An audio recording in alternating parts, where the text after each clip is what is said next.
Hello friends, எல்லோரும் எப்படி இருக்கீங்க? ரொம்ப ரொம்ப டேஸ்டியான ஒரு பால் பாயாசம் எப்படி செய்யலான்னு பார்க்கலாம் வாங்க.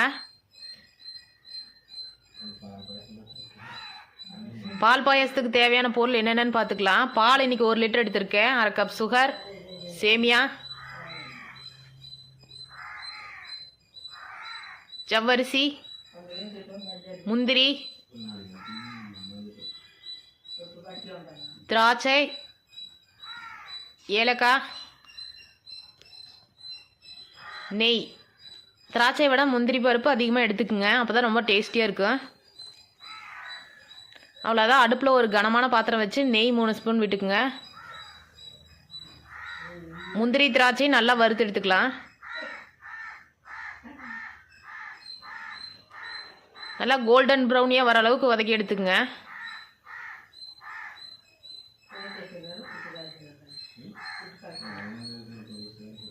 நல்லா கோல்டன் ப்ரௌனியாக வதக்கினதுக்கப்புறம் நல்லா தனியாக எடுத்து வச்சுக்கோங்க. இப்போ அதே பாத்திரத்தில் சேமியாவை 1-2 உடச்சி போட்டுக்குங்க. அதையே கோல்டன் ப்ரௌனியாக வர அளவுக்கு வதக்கி எடுத்துக்குங்க.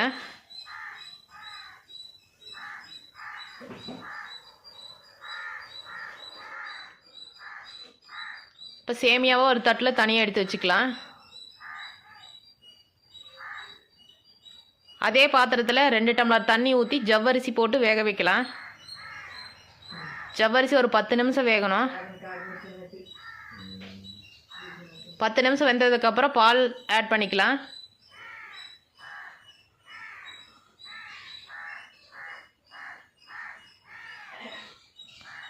பால் நல்லா காஞ்சதும் சுகர் ஆட் பண்ணிக்கலாம்.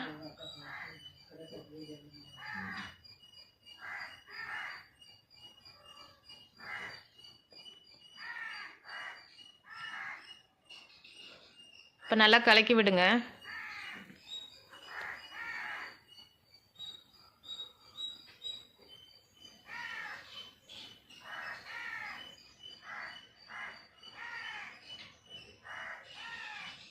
சேமியா ஆட் பண்ணிக்கலாம்.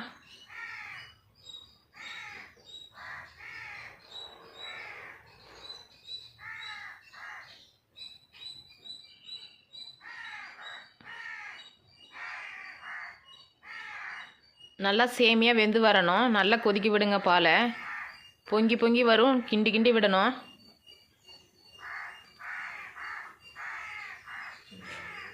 நல்லா கொதிச்சு வந்துருச்சு. நல்லா சேமியாவும் வெந்துருச்சு. லாஸ்ட்டாக நம்ம வறுத்து வச்சுருக்கிற முந்திரி திராட்சை ஆட் பண்ணணும்.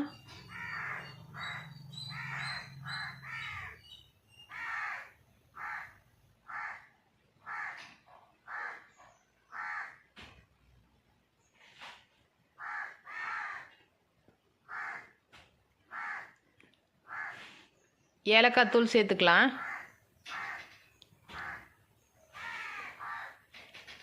கடைசியாக இறக்குற டைமில் நெய் 2 ஸ்பூன் கடைசியாக போட்டு இறக்கிக்கலாம். நெய் கடைசியாக சேர்க்கறனால ரொம்ப ரொம்ப மணமாக ரொம்ப ரொம்ப டேஸ்டியாக இருக்குங்க.